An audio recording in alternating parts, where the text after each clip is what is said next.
So here we are at the Daytona International Speedway doing the daily tour. So I'm going to have to get inside the building because they're getting ready to start this. But here's the building here. And we actually went right inside that ticket office there to get our tickets. So, but if you check out here, it's the Motor Sports Hall of Fame of America Daytona 500 winning car, Hall of Heroes. They also have the Robert Peterson Tribute Peterson Theater open today.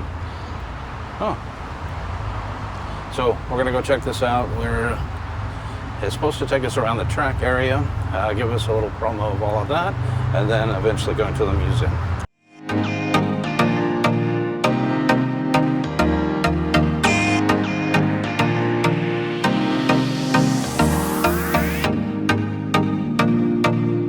So we're here at the Daytona International Speed Track, going on a tour. Say hi, Brandy. Hi. She always tells me to say hi, Tracy. So we're just sitting there waiting for them to get on the cart and go.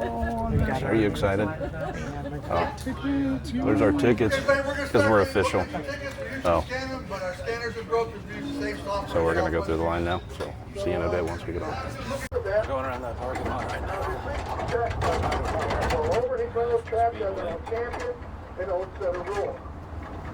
And then once again, when the crowd got bigger, and that's when the purses got bigger. When the purses got bigger, that means the prize money increased, and that's when cheating came into the picture. So because of the cheating, because of all these various tracks with the different rules, one of the early drivers here, Mr.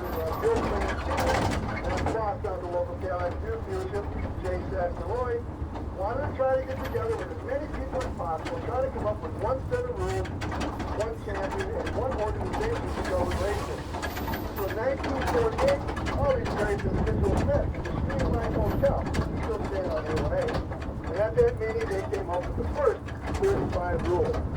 So naturally, that's just a meeting, and just became what we now know as NASCAR. So because the racing was held here at the beach, and the crowd got larger, the safety of came into the picture.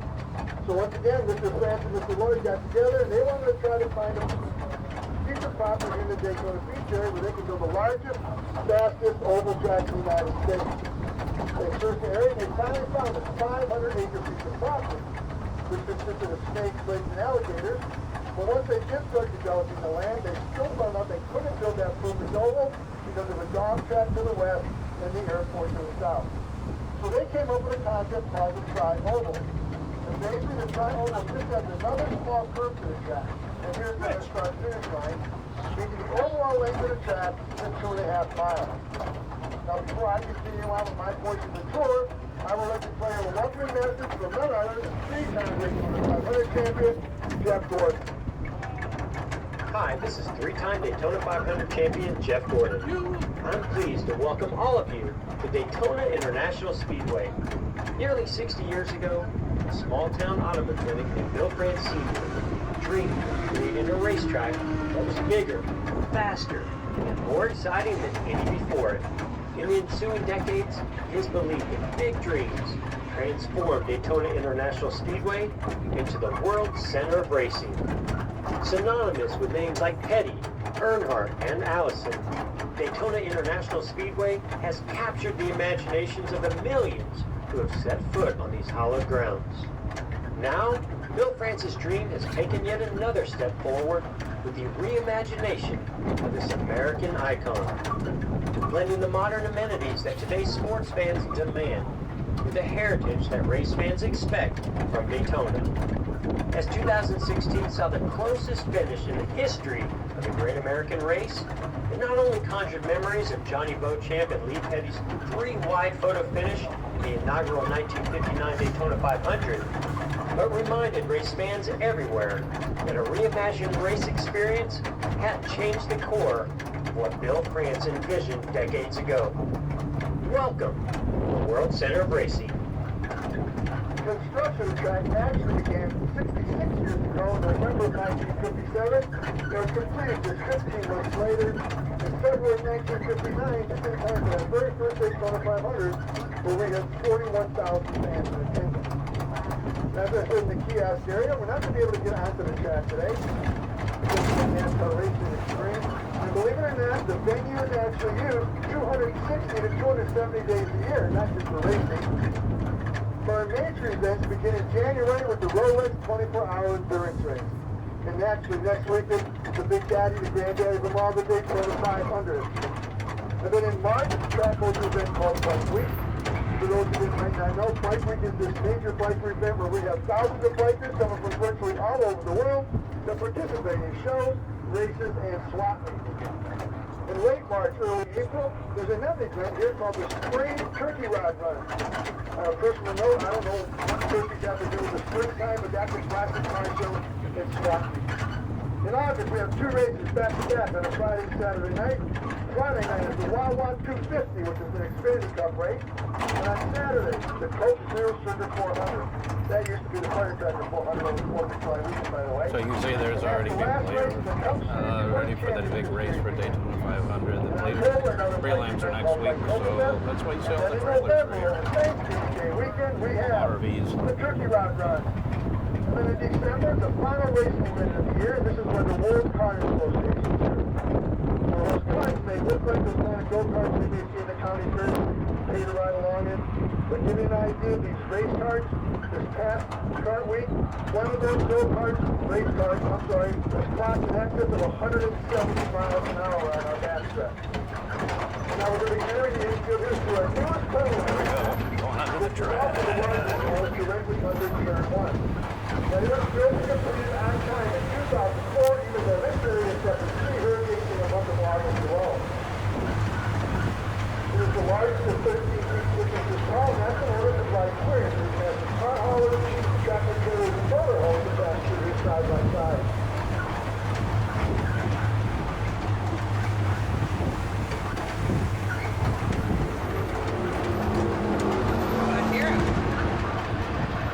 I hear something. We'll go everybody, the 180-acre infield of Daytona International Speedway. As you can see, we got these campers pulled in here, and today it's going to be either this year. I think you're really fortunate that you're going to be on this early tour because you've already been warned that this is going to be very, very busy as these motorhomes start coming in. But regardless of that, we're also very fortunate now. Obviously, we can see those cars going around. And sometimes during the tour here, you might not be able to hear me because these cars are loud. Remember, these are just 2 cars at a time. So try to imagine what 40 cars sounds like coming around this track. We're on the very back of the train. There he is! There he is!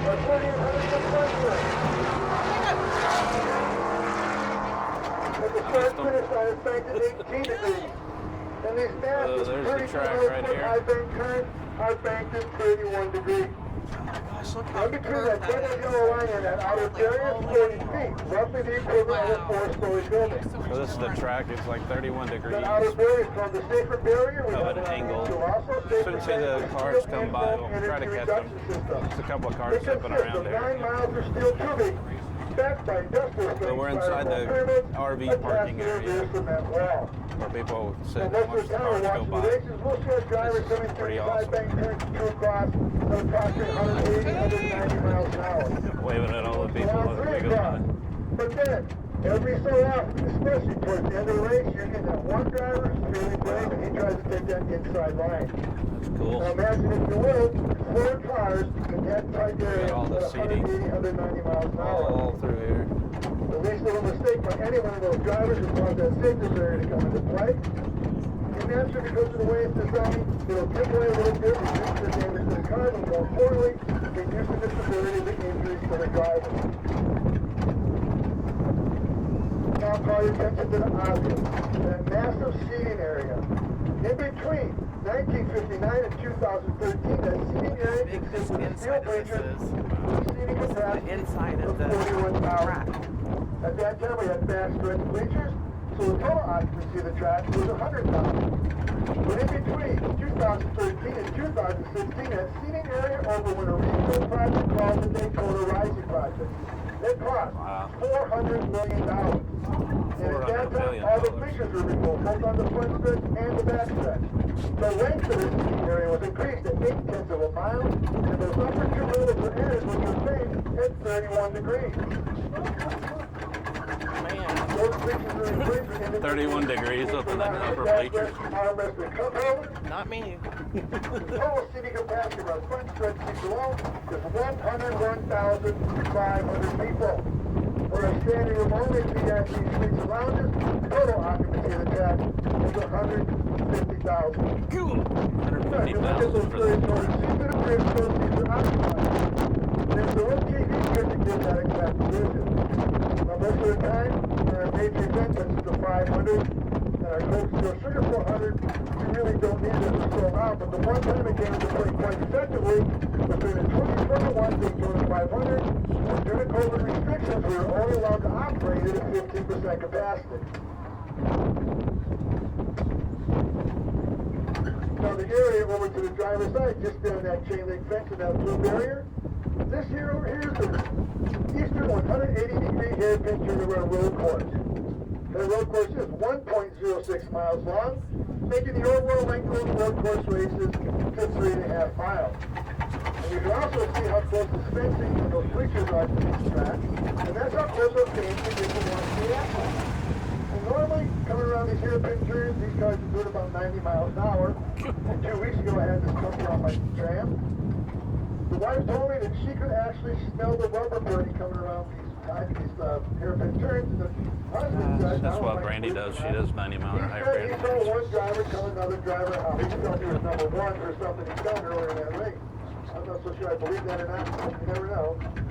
And now we're going to be entering part of our garage area. We do have 140 garages on the track. These blue ones are reserved for just extended cup races.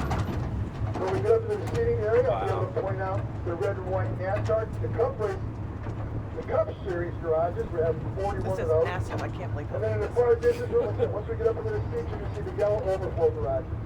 And all the garages, all 140 garages are only used usually during 24-hour endurance race and kart races. Huge. As I make this right-hand turn, you see one of our fire trucks here. The track actually owns all our own emergency equipment, fire trucks, ambulances, and tow trucks. And over here we have the Western Sunoco station. Sunoco is the official fuel of NASCAR. Take a look at those prices. Well, it went down. It's only $11.60. Last week it was over $12, and this is where the pictures come in and fill those 11-gallon tanks and take them back over the pit to refuel the car. First stop is going to be the Victory Lane. Before we get to the actual Victory Lane, the blue and white Chevrolet building, that was the location of the original Victory Lane. That's also just one of the buildings that survived our 2004 hurricane season. I'm a firm believer, even though I'm driving a Ford, I'm a firm believer that the reason that building remained standing was because it was built by Chevrolet. Now, we're going to be exiting the tram, and please exit only on the driver's side, please, just the driver's side. And also, do not walk in between the tram and the truck. Once we get out, we're going to be going over in front of that black glass building, which is called the Daytona 500 Club. So feel free, drop those bags, and let's get over into Victory Lane.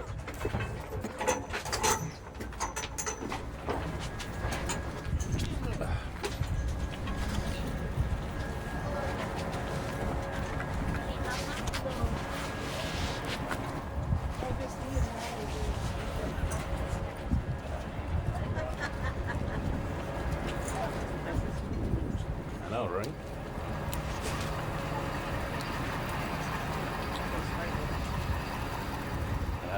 We're not sugar or salt. We won't melt. I think we'll be fine. There it is, guys, the World Center of Racing. Daytona International Speedway.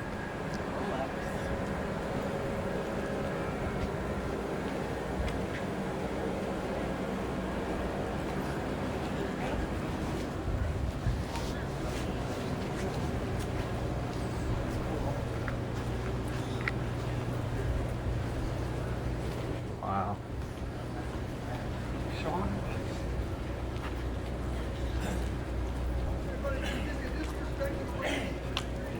Too cool. God, Steve, I would not be sitting up there. So we're gonna get us a place right up there. Right above 35 feet above the track. Now, once again, this is 18 degrees. The high bank turns are 31. Now, you won't be able to experience that if you so desire when you go into the Motorsports Hall of Fame, because the section of track in there is back to 31 degrees. It has handrails to assist you, just so you can get that experience to realize how steep that actually is. Right in front of us, Let's go over and get a white picture barrier of the there, car. there's a road.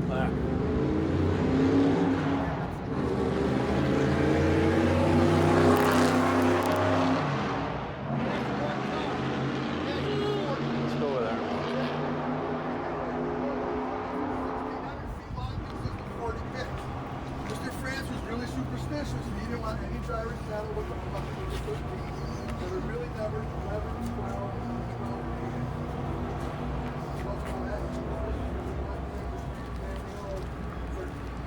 They say Bill France wouldn't let anybody have a car number 13. So superstitious. Oh, wow. Over to over here. The black glass building's called the Daytona. So I was trying to get a picture of one of the cars going around. Looks like we got one getting ready to take off right now.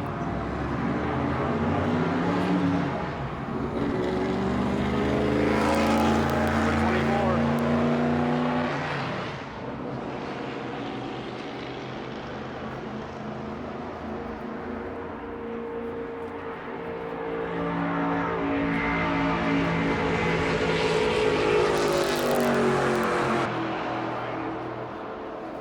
I got number 24. Isn't that Jeff Gordon? Is it? I don't know. I don't know. I suck for the NASCAR. Did you show Renee your shirt? No. Turn it around. Here, I'll just do it. No. He's got the Dell Earnhardt Number 3. Yeah, I'll have to show it to you guys later. So I turn this around, it's an issue.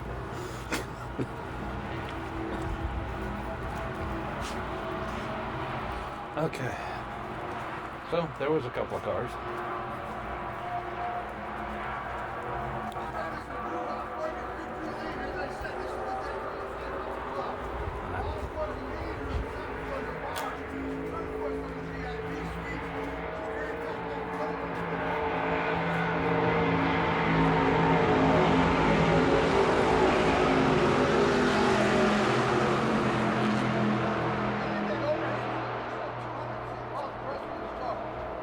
Now, as soon as that car wins the race, it's brought into the Rolex chute, which we just walked through, parked over here in front of the stage. Individuals in this building can come out, take part in the celebration. Right after that victory celebration, that car is immediately brought to the Motorsports Hall of Fame. The first thing you see when you go in there today, an exact condition of finished parade. It must stay there 362 days.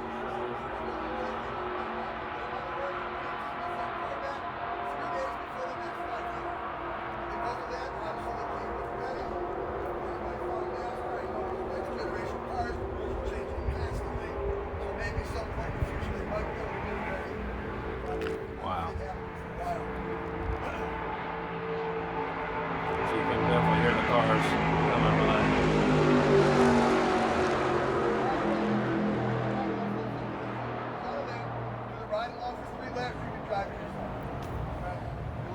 So this is the victory lane where they bring the car. The one that actually won the race will come down here and they celebrate. The World Center Racing, you see some people up there now. You see some TV cameras in the station. That's 180 feet. That's where the team spotters and some of the TV cameras. So the very top of this up here, way up there, is 180 feet. Wow. Available for the general public. I don't know how much they cost, but the name of them are the Rolex. And then this is actually the press box here, and this glassed in windows there. That's super cool. Most expensive features most of the action you can get. And here's the whole option. That's because obviously the higher up you go, the more attractive you see. Now when we do go in there, we'll be only at the first level. Actually, we'll be right there. Right by The Daytona International Speedway. We'll go in there, you'll be able to get a whole view of the stuff. Really good for the start.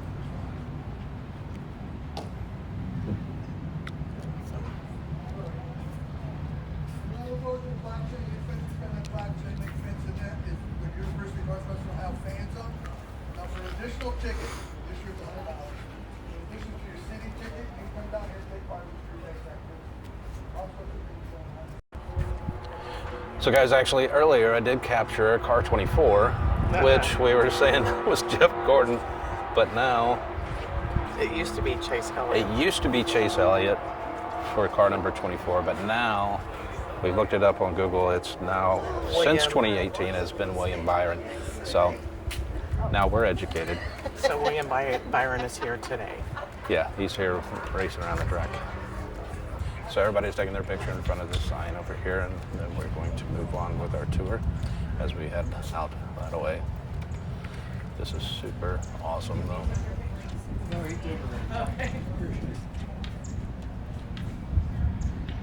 So, as my wife mentioned before, I do have the number 3 shirt, which I'm assuming is down on our car. And you can hear the cars going off behind me right now. It's going to take off. Freaking amazing. Wow, this place is so awesome. Anyways, we get back to the tour. I just want to show you my shirt. And there's the wife. Say hi. So cool. So cool. I know, right? I'm ready for the races. So next time Daytona 500 comes along, we're definitely going to have to get some tickets to go to this, but It's already sold out. they are way sold out. And there's already people with RP. Especially coming out of the garage area, all the way in the distance, just down those motorhomes. This is the infield Hamden Health Care Center. Hamden Health does provide all the medical services here, no matter what the event. And naturally, during our races, any driver involved in any kind of incident on the track must be cleared with those doctors and nurses prior to returning to the race. And the more serious injuries are ambulanced over to Halifax Hospital, which is about a mile and a half east of here. And this camping area is the driver's side over here. I'm sure you can tell by some of those motorhomes. This is the owners and drivers' VIP campsites. Now, if they don't feel like flying those private jets into the airport across the street, they'll come in here with these obviously multi-million-dollar motorhomes and spend the entire race week here.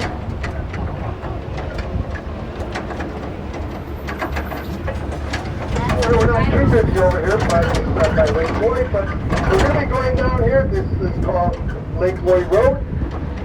And along this stretch, this is the general public premier campsite. Each one of these campsites comes with a water. So we went from the luxury to the general admission. I was told when I first started working here, they're only about hooked up for about 1 or 2 years. But I found out last week that these sites have now been booked through the 2026 racing season. We have over 1,400 campsites in and around the track, ranging from these motorhomes all the way down to camping. And over to the driver's side, there's the lake. Once again, that's named Lake Lloyd after Mr. Francis' first boss, the local Cadillac dealership. And why is the lake there? Because during the construction of the track, in order to build these 31-degree high-gang turns, Mr. Francis directed the construction crew to remove dirt from the infield. They ended up removing over 1 million cubic yards of dirt, resulting in a 9-foot deep, 44-acre hole. And because of the high water levels here in Florida and the rain, that hole still become that lake. Now, the primary purpose of the lake is for irrigation, but we do have some sporting events in there. Most notably fishing tournaments. And speaking of fishing tournaments, you can actually fish with the driver in a fishing tournament next Friday for a fee that's donated to NASCAR charity. Now, you can't request a specific driver, however, you may just get lucky enough to fish with your favorite driver.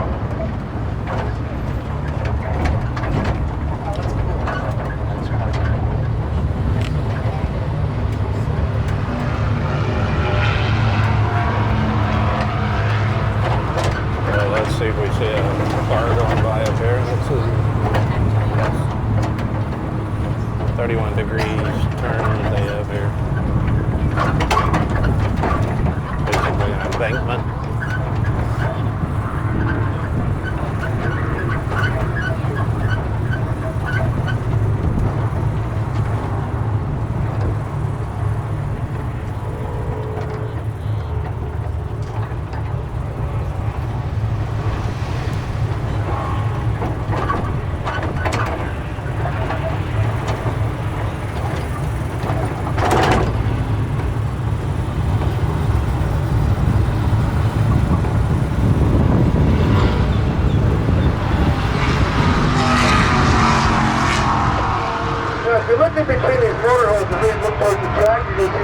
boxes that are just on the inside of the inner safer barrier. There are 400 of those boxes around the track, and what they are is a special lighting system that was installed in 1998 in preparation for the first nighttime running of the Firecracker 400 over the 4th of July weekend. And once again, that race is now the Coke Zero Sugar 400 held in August. Now what makes that lighting system unique is that each one of those boxes contains a 2,000 watt light bulb, but that light is reflective of concave and convex smear, so it's not to blind the driver should he head towards the infield after the incident on the track. But in '98, when that race was scheduled to be run, this area was consumed by a lot of wildfires, and the entire infield was engulfed in smoke. So that race was actually postponed until October. But the driver who tested these series of lights, none other, number 3, the Intimidator, Dale Earnhardt Sr. Ironically, 1998 is the only year he ever won the 500, even though he had won 34 other races here at the track. Come on, lottery. They can get a little RV and hang out. As we pass through the tunnel one more time, take notice Just hang out at the track, no big deal. There goes another car. Races that are held here. I take that back. They swap these around. The pictures on the passenger side will be the various finishes and winners of the 500, and on the driver's side, the various races that are held here. Now, during Hurricane Ian, this tunnel was filled with water to approximately a foot above the zero. And there could be one picture I'd like to call your attention to. Once we exit the tunnel here on the passenger side, this will be the last picture is the 3-wide finish that Jim Gordon talked about of the initial Daytona 500. But the car that's on the very top of that picture to the left was actually a lap behind the block position of the official. At that time, Johnny Colchamp was declared the winner. But we take it down, I don't think so. I'm pretty sure I might have won that race. But because there were no official pictures taken at that time, because it was the first 500, and because the official picture was blocked, excuse me, Mr. France asked anybody who may have a picture to send it in, so the winner could be So this is where you go. There's the entrance to go in for the RV. 3 days and 3,000 pictures later, the driver Lee Petty was right. He did win that race in by 4 feet. And you look over to the passenger side, you'll see those double Sunoco signs on top of that pole. We do have 4 of those.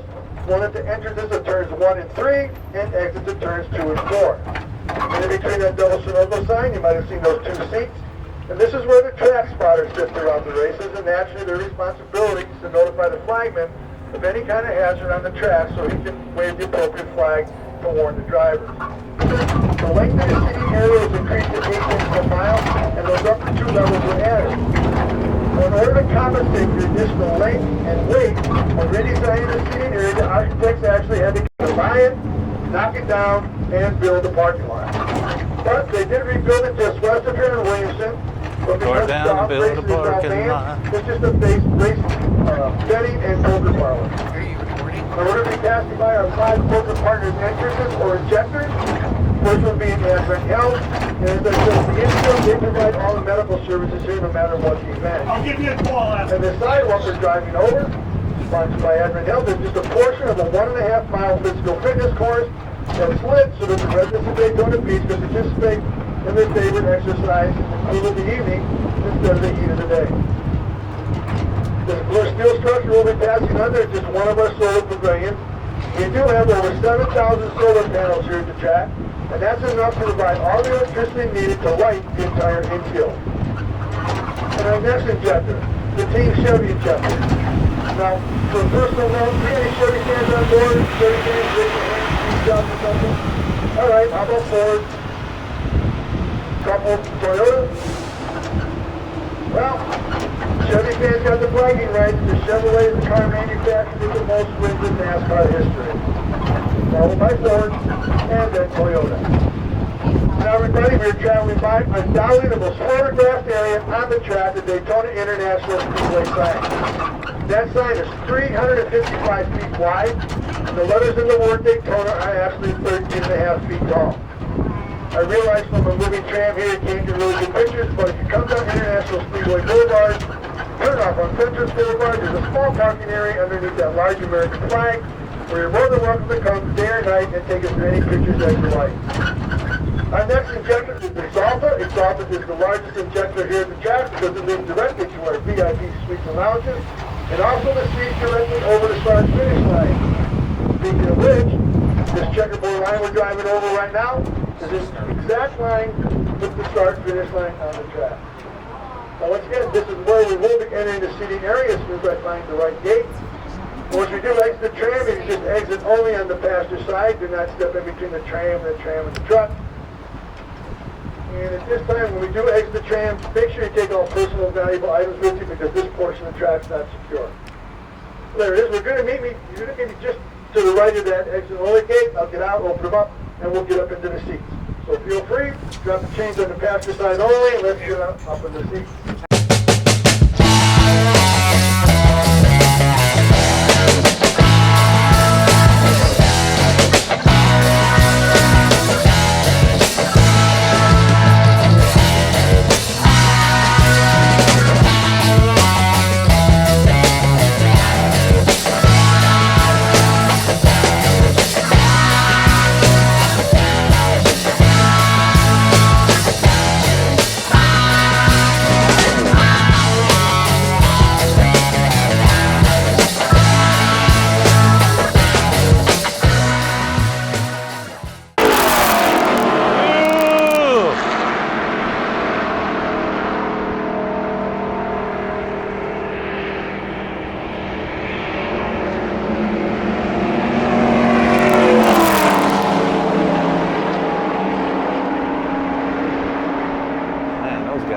Flying.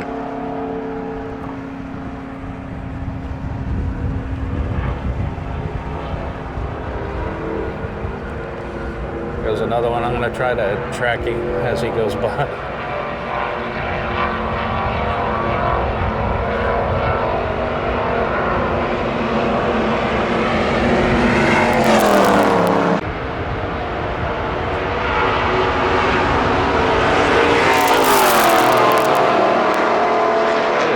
To catch these guys going around the track, but I believe this one is Byron coming down through here.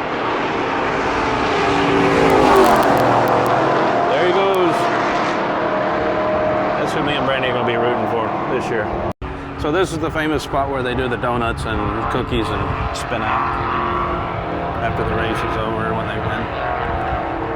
And then that's where we just were across the way where this victory lane, where they do, present them with a trophy and spray them with milk, I guess. Now it's no longer champagne.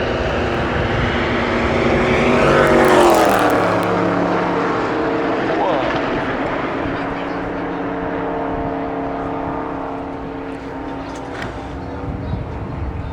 That is super cool. Oh, look. Randy, look, this is where they're coming out at.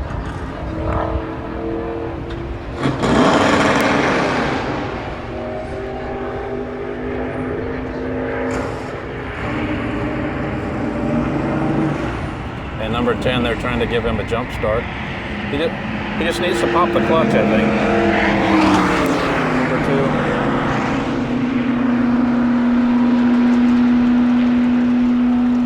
So this one's not off to a great start.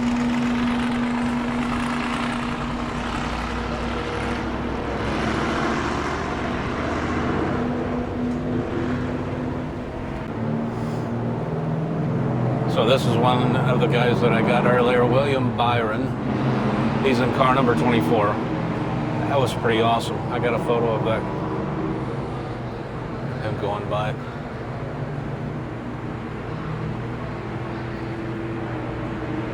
So this is pretty friggin' sweet. To be here without the crowd here to go on the tour, guys, this is the way to do it. It's so awesome. Yeah, I just showed that. And then they have tiles here that people have actually signed. Here's Huck and Amy 2023. The people have just marked their names on there and signed on here. That's crazy.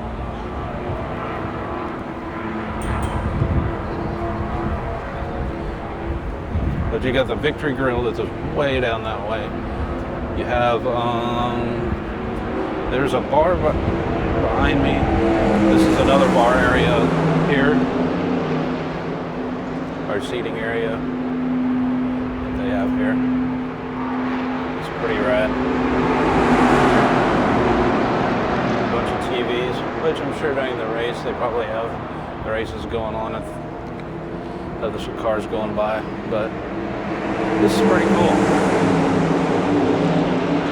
Definitely gonna have to book tickets to this next year.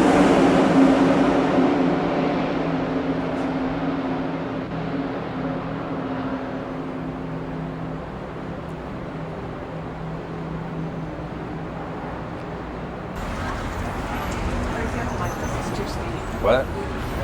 There he is. Who? That's the Raptor. So we're going back up down on the tram here. What is this thing called? Escalator. Like I'm new to this. I've never been on an escalator before. So we're going down. Randy's favorite ride of the park so far. Going up and down the escalator.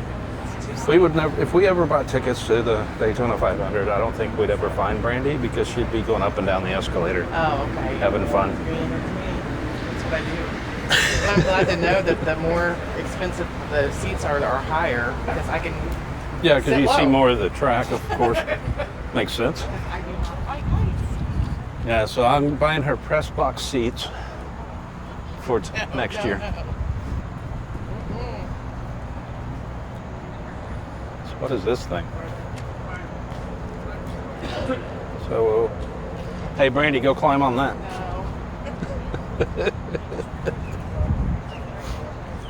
So they're not supposed to climb on this.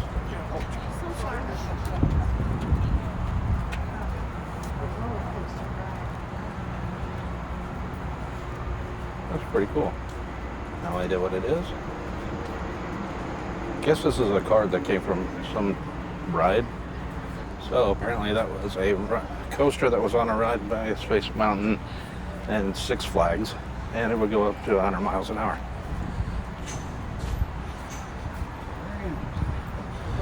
Okay. This is pretty awesome.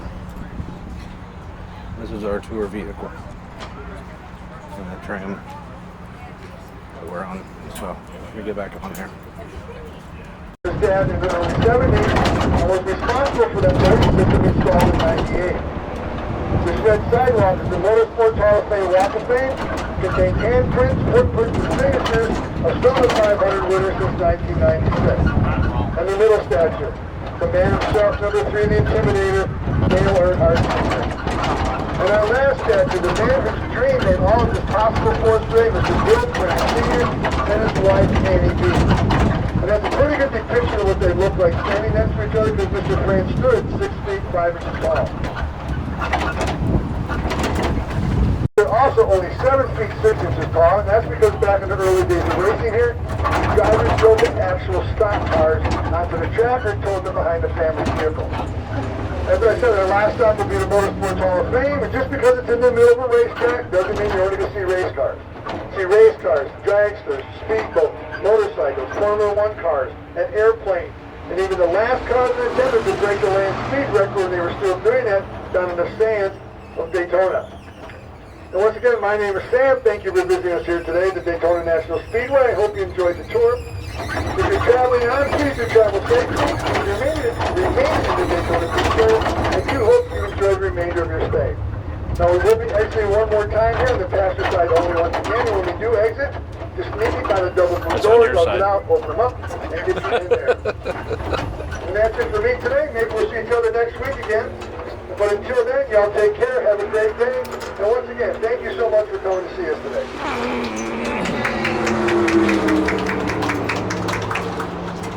Did you grab all your stuff?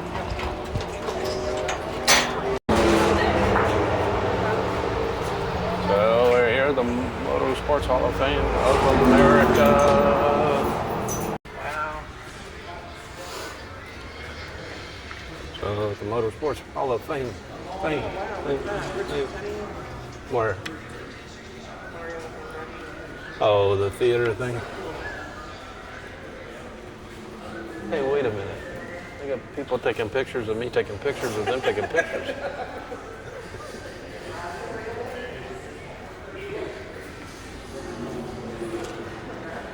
Wow.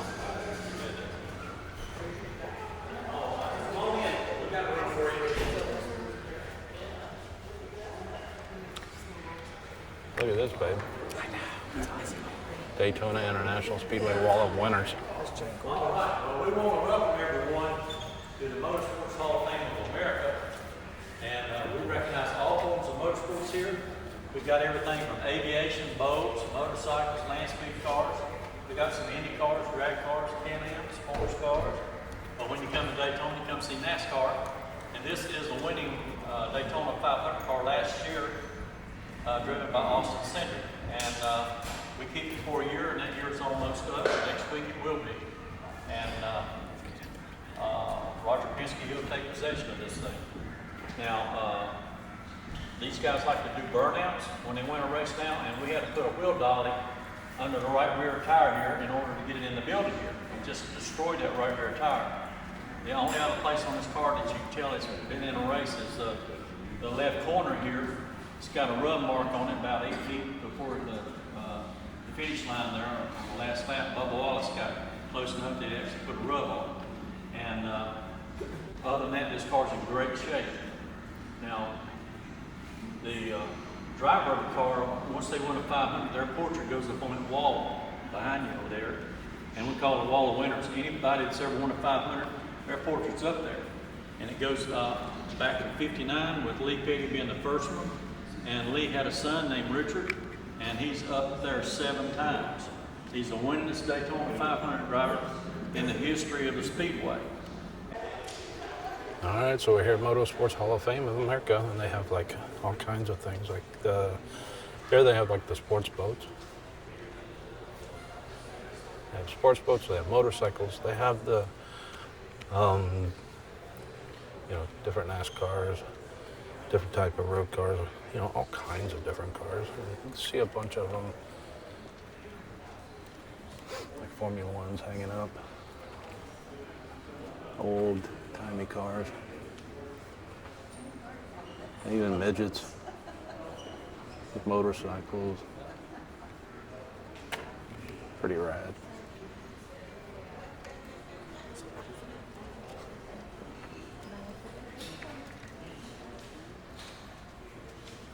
Wow.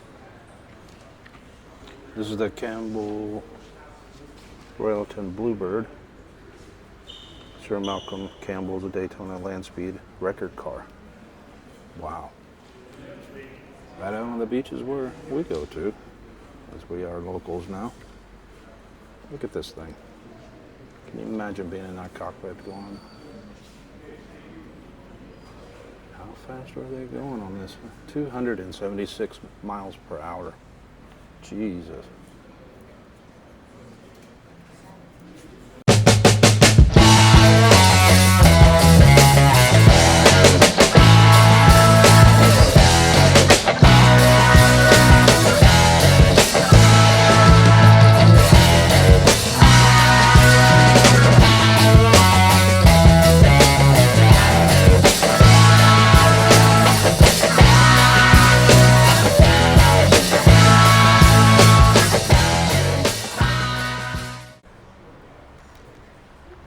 Wow, check this out. This is one of the first suits here they tested if it ever caught on fire. So if you notice, Bill Simpson conquered fire and saved thousands of racers' lives by creating these suits.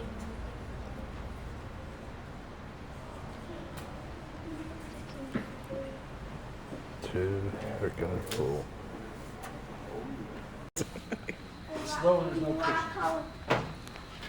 Holy smokes.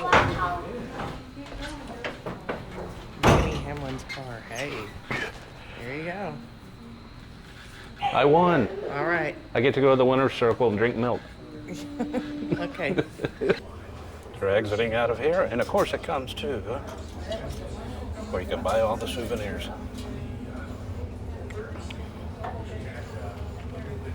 So Brandy's gonna find her a shirt that she wanted. This is pretty awesome. All kinds of things here for you to purchase. And so here we go. We figured out what t-shirts we're gonna buy from the Daytona International. So I got this Daytona International with this cool car on here with Speedway. Brandy went with the Daytona 500 with V-neck. You have a card? And they also have all these super cool cars here that you can buy. I was going to get Brandy one, but she didn't want it. Who wouldn't want one of these cars? Super rad.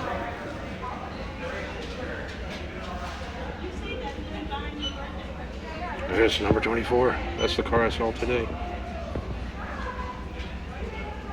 We're so stupid. We don't even know who's in these cars driving them. And the numbers, we had to look them up.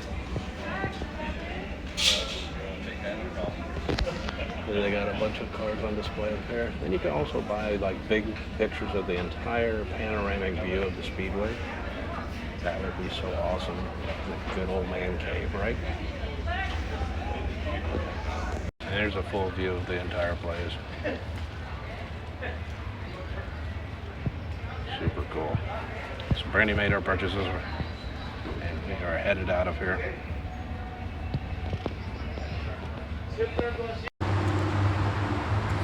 All right, so we made it through the tour. It was pretty awesome. What do you think, Brandy? It was awesome. Yeah, so we went on the tour, went to the museum, got our t-shirts. So we're gonna go and enjoy the rest of our day. Don't forget to like, subscribe, and hit the thumbs up button here at the Daytona International Tours. Speedway!